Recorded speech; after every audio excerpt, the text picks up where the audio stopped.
The following episode of the Comics and Crypto podcast is for informational purposes only, and anything expressed by the hosts or their guests is solely their opinion. This podcast does not constitute financial advice, and anyone wishing to invest should seek their own independent financial or professional help. Have fun and enjoy the show. Hi, I'm Sean O'Hare, and I know comics. Hi, I'm Spencer Vogel, and I know crypto. Hi, I'm Kevin Lee Loader, and I don't know shit. This is the Comics and Crypto podcast.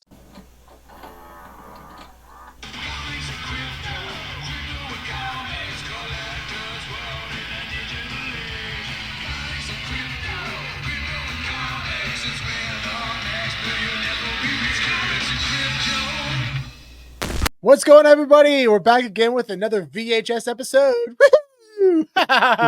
We're here with... Do that one more time. What was that? Woo-hoo! All right. There it is. We're here with our amazing friend Ethan, aka Graded VHS. What's up, How are buddy?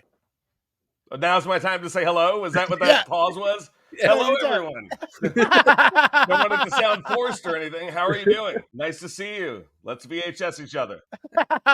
Today's episode, we're going to talk about the most valuable VHS tape sales to date. They're a cross-reference of over 5-10 different VHS tapes on different auction sites that we're really excited to talk about, including Golden and Heritage. And these are the most valuable to date that we've seen. There are definitely some that we're missing, so don't hold that against us. But these are some of the biggest ones that we've seen today, and we're very excited to go over them with you today to show you there was a lot of value in VHS tapes. I can't argue that. I cannot argue. Yeah. I agree with you. So we'll start with number 10. You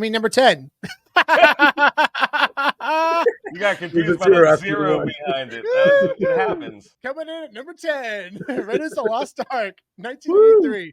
This first print copy sold for $21,600 on Golden Auctions in 2022. It's an IGS 99 grade, and it is a first print. What do you think of this tape, Ethan? I think that the Raiders of the Lost Ark first print tape is, it's the staple of any, like hardcore collection. I don't have one, so I guess I don't have a hardcore collection. I would think that out of, like the whole grouping, I would have thought that I do have a hardcore. I don't, because I do not own this. But this is a tough tape, man. This is serious with those waterfall watermarks on the back. Mm-hmm. And everyone paid close attention because that Temple of Doom ad on the bottom, you need that. Yeah. If you don't have that, you're not holding a first print.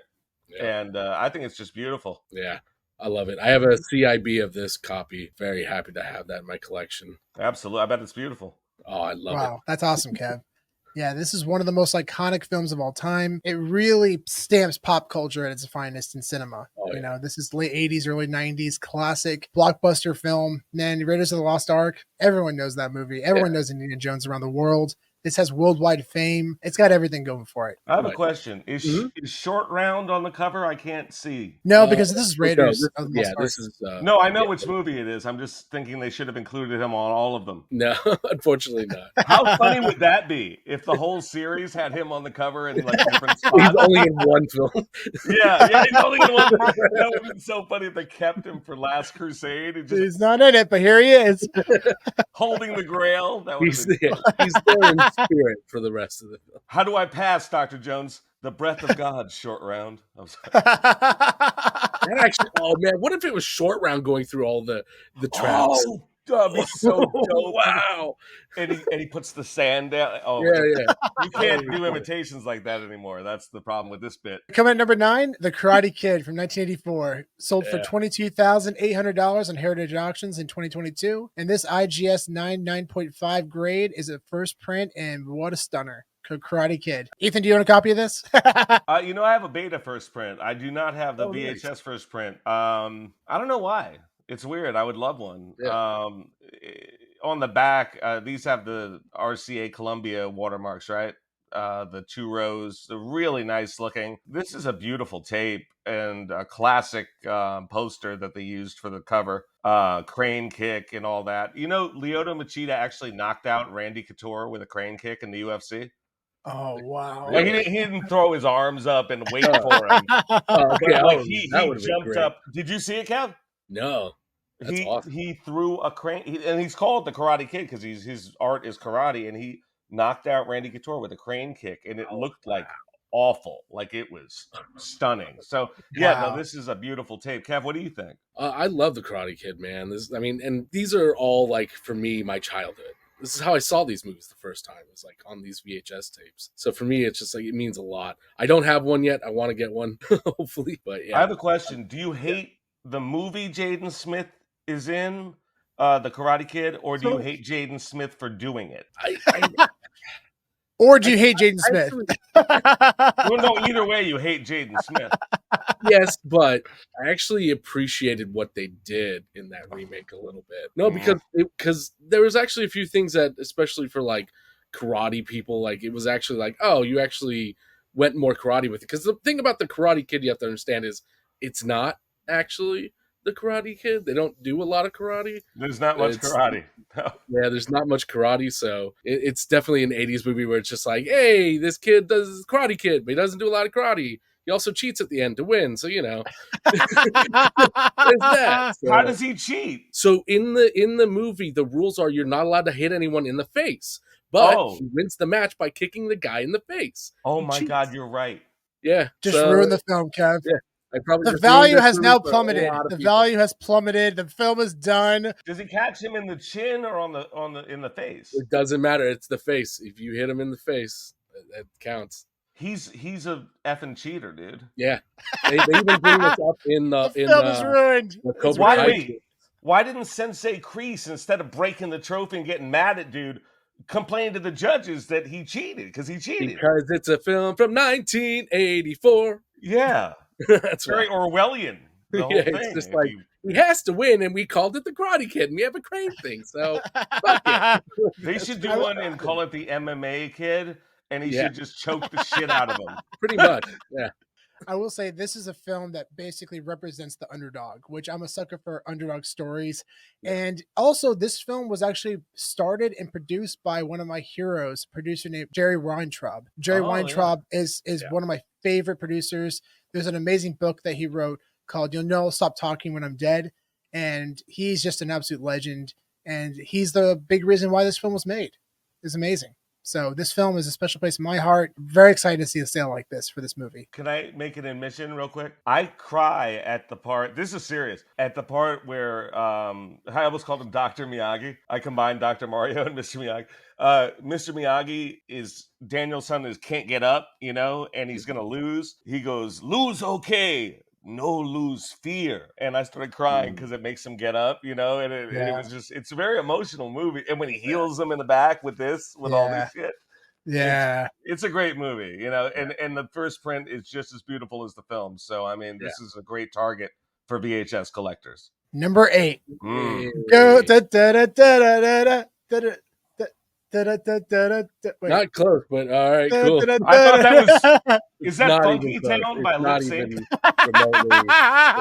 No, it actually is very close to Lip Sync's Funky Town. I thought that's what it was. That one, yes. It's very close to that.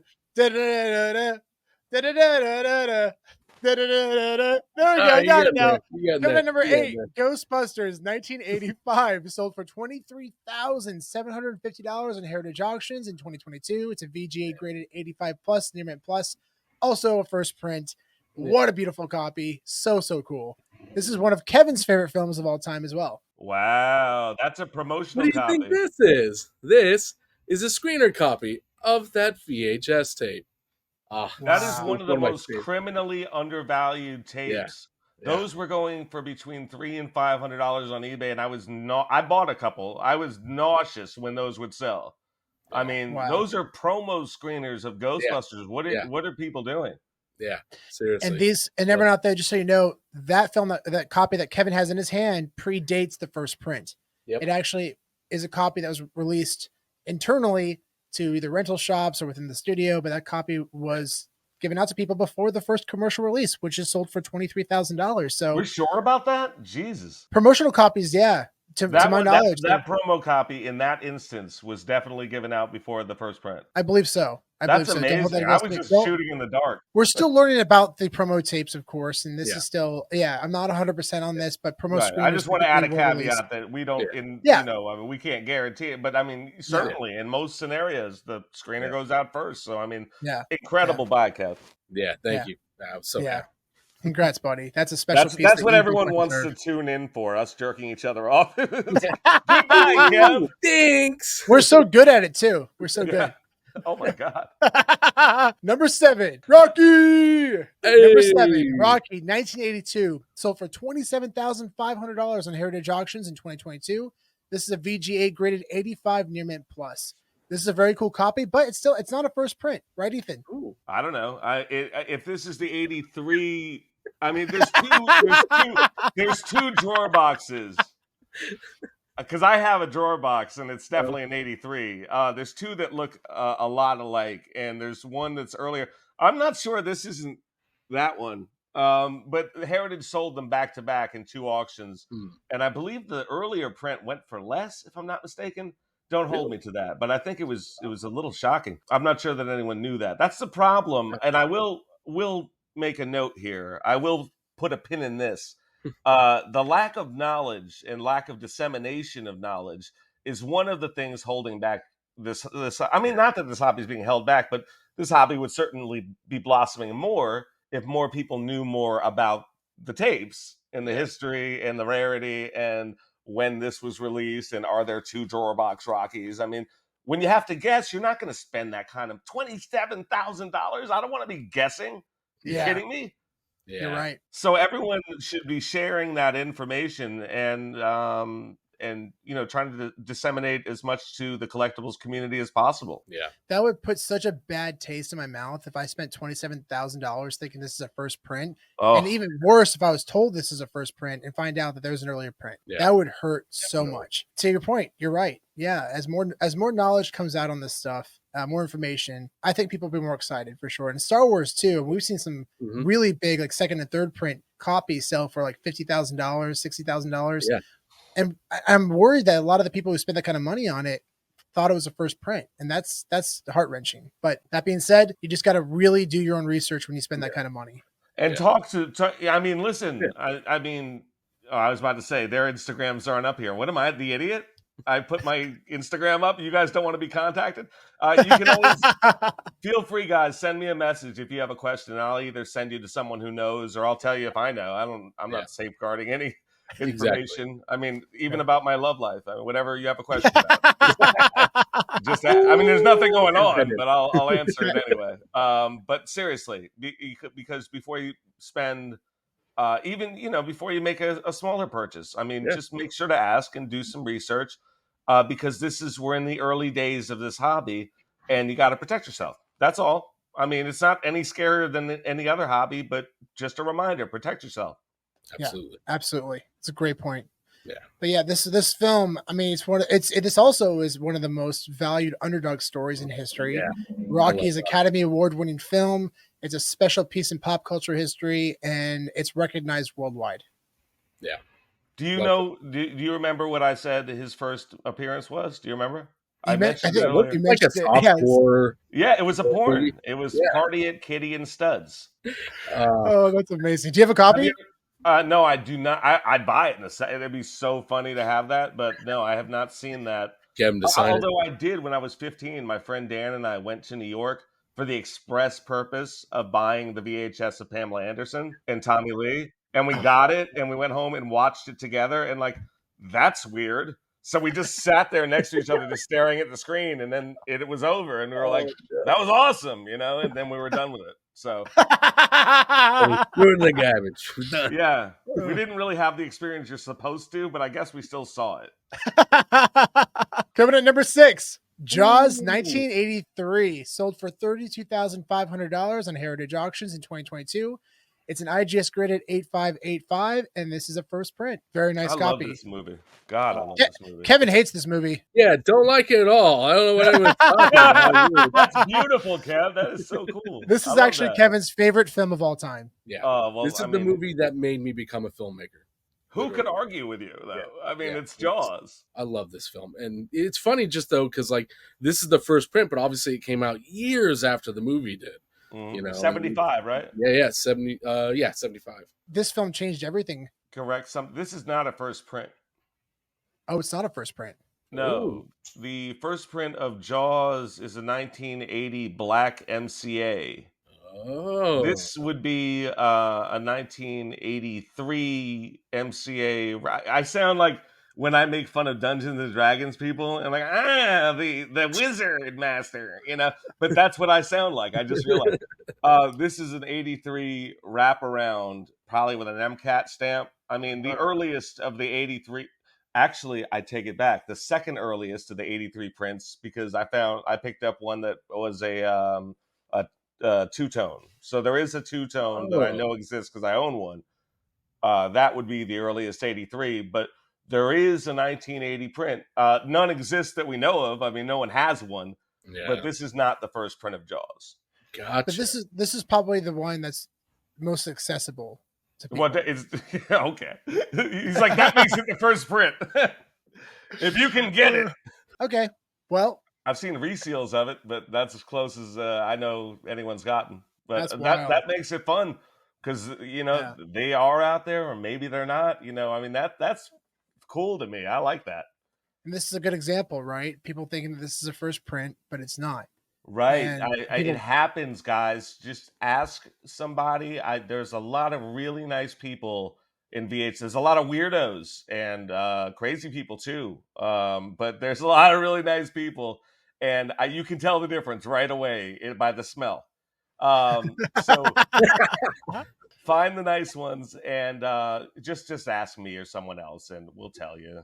And no one's looking to get you hurt. So, but make sure if you want a first print that you're getting one. Kevin, did you want to say anything about this one, or you guys? Sorry, I was just looking it up because I was like very interested to see what it looks like. Oh, it's beautiful. It is. It's beautiful. The black border and everything. Wow. Okay. They sold a Jaws 2 Betamax at Heritage recently. That was really nice looking. That has the same box design as that 1980. Oh, really? It may be from 80 or 81. There's a good example of CIB that could be incredibly valuable because we've never seen. So keep an eye out for the CIB for that copy. Like a meta Halloween effect, I mean, no. Can I break some news? Ooh, yeah. I have news to break. Oh, I'm excited. Let's hear it. So I found an article. This is weird. VHS nerd news. I know nothing about Ukraine. Don't get too excited. Everyone's like, what's the budget? I think in 2013, someone sold a sealed meta Halloween for $13,000. So one may exist, which no one thought was possible. No one thought there was one. But I think we proved there is a sealed meta Halloween, at least one in the world. Whoa. That is my news. Please act a little excited. Yeah, I'm super excited. All right, good. Thank you. That's wild. Wow. That's all I want to hear. Yeah. See, but that just proves it. They pop up. It's so much fun. Honus Wagner pops up, dude. He does. He sure does.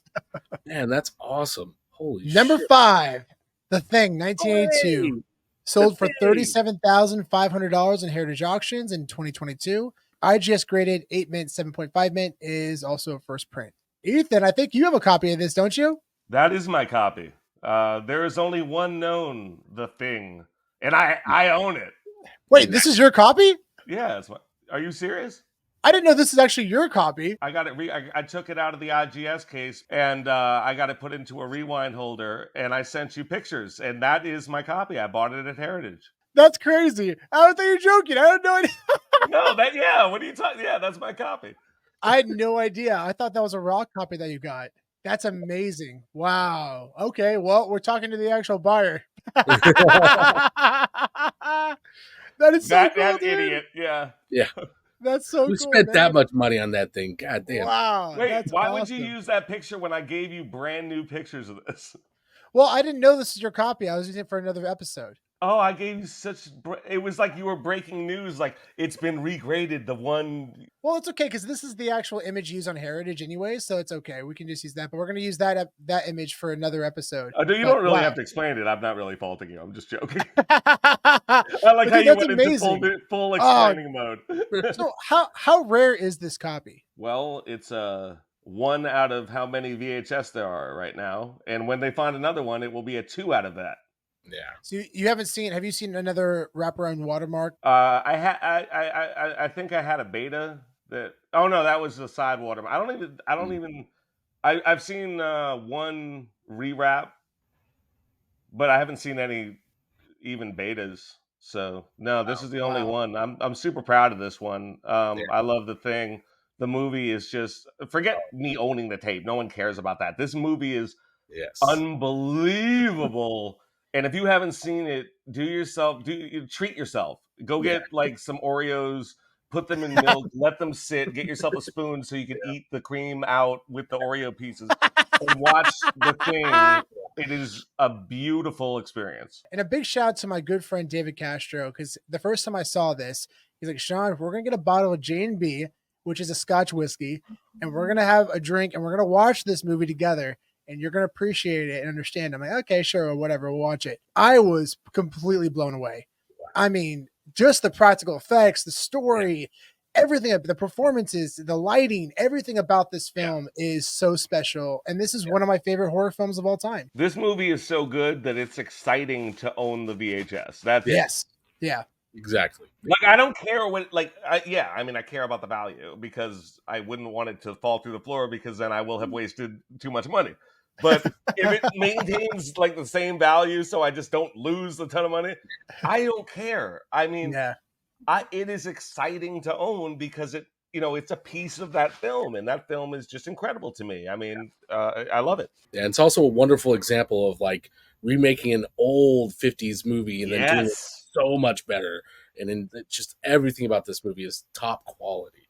Oh, I love this movie so much. Kevin has the best taste.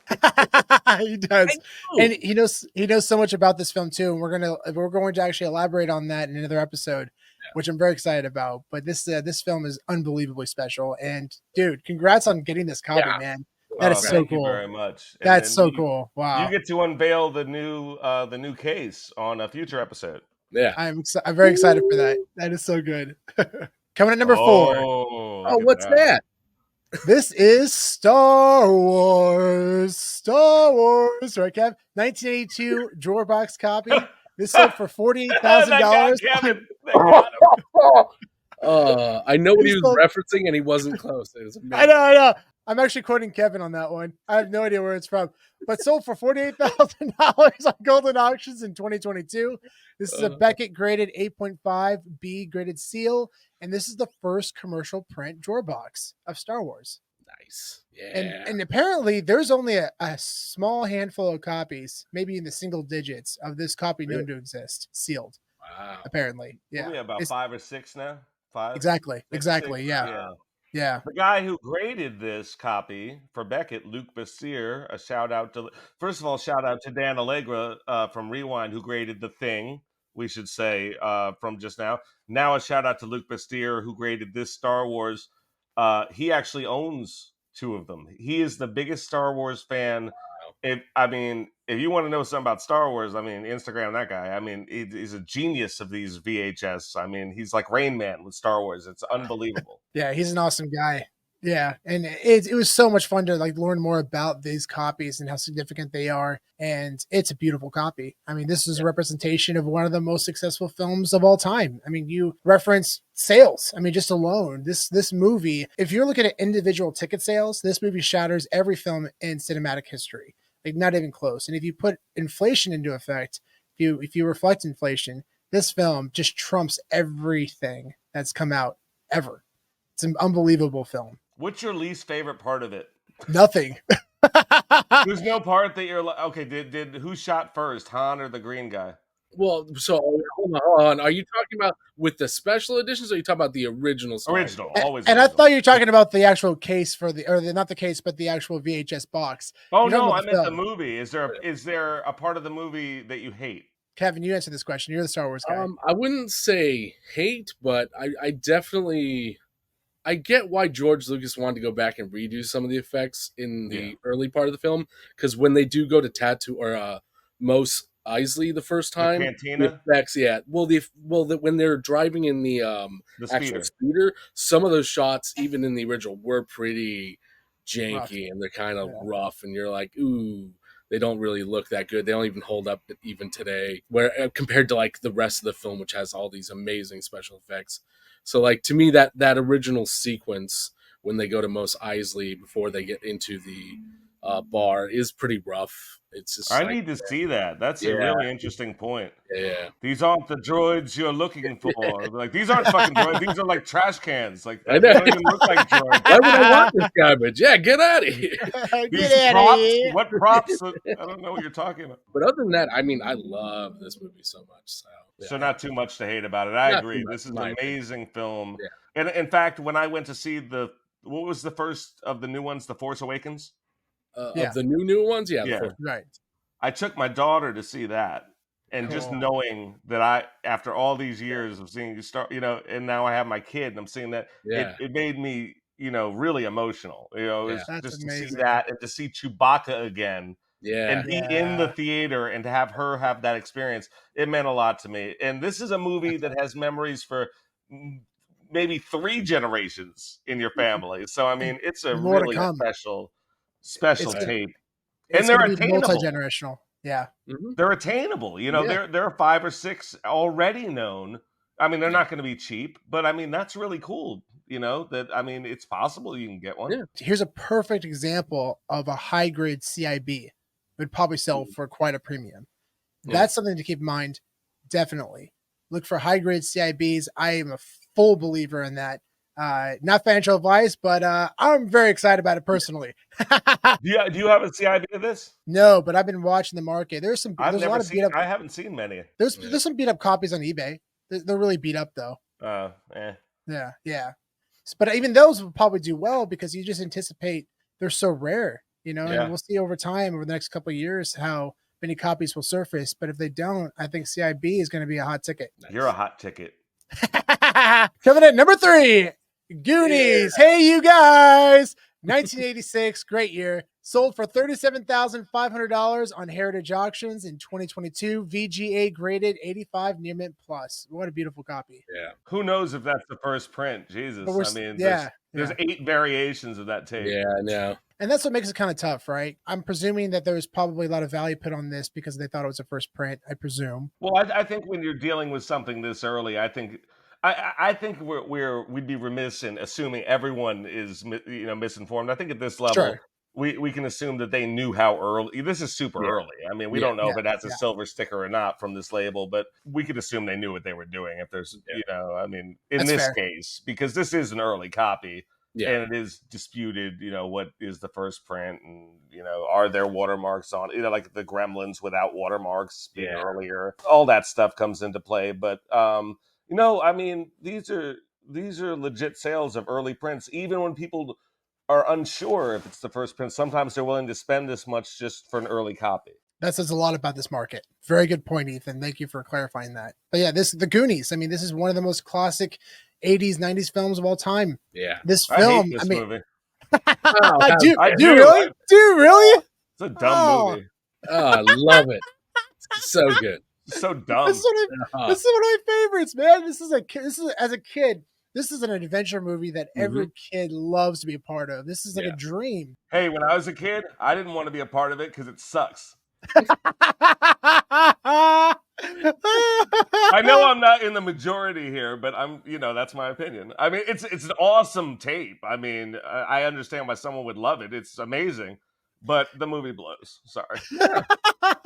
Hey, man, look, sometimes you're just wrong, and I'm sorry. No, I could be, Kev. I could be. I know that, a movie about a large, mentally unhealthy adult man hanging out with 5 underage children. I know that sounds awesome. I'd love to watch it with you, but I don't think you've seen this movie in a while. I think you need to rewatch it. Isn't there a weird, it looks like Jason without the mask, and he hangs out with 8-year-olds? Yeah, for one part. That's awesome. But because they saved his life. Good God. Yeah, he's the mind of a child. He was a child. He was the mind of a child. So did Lenny in Mice and Men. And what did he do? Murdered a little girl. He hugged her too hard. Exactly. What do you think? Thank you for making my point. You'd be an excellent debater. He hugged her too I hard. guess everyone's like that then? So all characters are like that? None of them can be nice? I think he's especially like Lenny. He reminds me of Lenny. I've seen the movie. I just don't like it. Yeah. I like every other movie you guys like. It's just this one. I'm sorry. I'm sorry. Hey, so I think it's safe to say we can at least presume that Ethan will not be buying a copy anytime in the near future. No, I'm out. I'm out on So, this. so every buyer out there who Anyway. loves the Goonies, you are safe. Coming at number 2. Here we go. You hate Back to the Future too, huh? You hate that one? Yeah. Back to the Future, 1986, sold for $75,000 on Heritage Auctions in 2022. It's a VGA graded 80 plus near mint first print copy, also part of the Thomas F. Wilson collection. Yeah. So this is actually a pedigree, and it was once owned by Biff from Back to the Future. This copy was given to him when the film was released, and he's held on to it sealed ever since. Amazing. He's a hoarder. Thank God. It was so cool. Yeah. It was so cool meeting him at FanX and nerding out a little bit, as brief as it was, nerding out a little bit about it. And what an iconic copy. I mean, this is just beautiful. Those wraparound watermarks. Oh, man. This is so cool. This is truly a piece of history. Great person, great actor. Love this movie so much. How much of the value do you think is the tape, and how much do you think is Biff's copy being Biff's copy? Break it down for me. How many thousands of dollars? Man, I'm going to be completely wrong on this. Completely wrong. But I could say 40, 50, probably 50% maybe. I may be way off. Kev, what do you think? I'd say around 20%. Is Biff's value? Yeah, at the most for me. I'm coming in a little lower than you guys at 1%. Oh, wow. 1%. Really? But it's at 80 plus near mint. It's not a very high grade. I mean, it's decent. It was the first Back to the Future first print that went to Heritage, though. Right. So that was it was a huge tape, and it got a lot of publicity too because of it coming from Biff.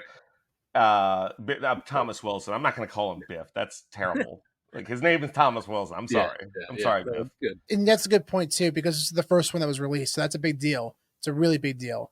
This is the first one to hit the market. So, I mean, Right. people were nuts over this. Yeah. Right. I can't imagine like you come over and I'm like, you got to see this. I have the coolest game worn jersey of Michael Jordan's. And do you know who owned it before me? Nelly. I'd be impressed. Did you hear me? Nelly. Yeah. But You'd be like, I do not care. It's a Michael Jordan game worn jersey. Who cares that Nelly had it on his wall? Yeah, I don't care that Thomas Wilson owned this tape. I don't know if I necessarily agree with that, because this was Yeah. actually owned by an actor from the film, and he was the villain in all 3 films. But I will say that people do put tremendous value on comics too that were owned by somebody of significance. We see that all the time. Once owned by so and so, and people paid a premium for it. And Oh no, I think there is a premium. No, don't get me wrong. I just don't think it's a huge premium. is 1% though? Yeah, 1% is that a premium? I give it what is 1%? It's what? $100 for every 1,000. Yeah. No, for every 10. No, yeah, 1%. I'm still a for little high, so I have no idea. So 1% for every 10,000. Sorry, not 1,000. I'm bad at math. Yeah, I was like, "What are you talking about?" I was like, I need started to go spreadsheets. with your formula. I need spreadsheets. Give me spreadsheets. Yeah, really, get an Excel out. No, I think it was a lot of excitement. And by the way, I love Thomas Wilson. He's incredible in the movies. I just think that it was a lot of excitement. I think the tape, is a huge tape. And I think that the value, we've seen it come down because there have been a bunch of copies. But when you think about it, have there? Because there have only been about 6, 7, maybe, so that's one to watch out for, because, when you start to feel like, when you see a few in succession, in your head, you're like, that's kind of common, but you don't see them before and you don't see them after. So you have to be aware and kind of understand those circumstances, because you can get the wrong impression of a tape based on a run like that. That's a good point. I mean, there are later prints that people bought too, right? There's an 86 copy. That's a second print. There's 89 prints. There's 94 prints, 95 prints. There are much later prints that people bought. And this was a very expensive VHS tape at the time. So when somebody buys this, they're going to open it and watch it. That's the point. They didn't keep these to keep in their collection. That's not something was very common, because these tapes were so expensive, and same with video games. So to your point, Ethan, you're very much spot on that this could be much more rare than people think. Yeah, I'm very excited over time, or the next few years especially. We'll see if this is true, because people, I'm sure, will come out of the cutties, if there are other copies. Actually, a 9.6 grade is currently on Heritage Auctions, which I'm very excited about. The sale will probably happen before this video is released, but we're going to do a live Heritage Auctions recording, and we're going to watch that sale. And that's a good example because that's a pedigree as well. But that's a 9.6 CGC graded first print copy of Back to the Future. And by the way, want some breaking news like last video? Yeah. Yeah. Credit to Luc Bastier of Beckett. He discovered that there are two versions of the Back to the Future first print. There is box type A, which has a 3/8 of an inch die cut, and it's earlier than box type B, which does not have said feature. There's about 2 of box type A and 4 of box type B out there. So that's another wrinkle. There's an earlier, but they're all first prints. They're all awesome, but one is earlier than the other. Oh wow, That's interesting. Wow. Yeah, and that's another way of differentiating value. And again, will it hurt later release tape? I don't think so. No. You know, it just, if anything, it's just going to help increase the value because people put even more value on that earlier release, but it'll still help this copy or whatever copy that is. So very excited for the future of Back to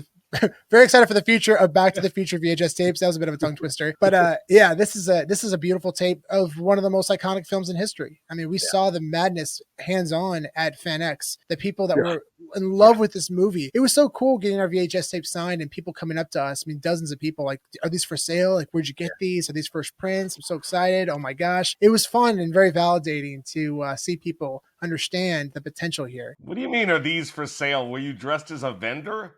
No, but we had a bunch of them. So many that they Yeah. Yeah. Even Thomas F. Wilson, was like, "Are you with somebody? Are you like selling these? What's going on Will here?" you park my car also? I know, man. We're just fans and we Yeah. appreciate the moment. Like, this is a rare moment in history that we're gonna be able to get these signed by you guys. So Don't very scratch cool my copy. Peugeot.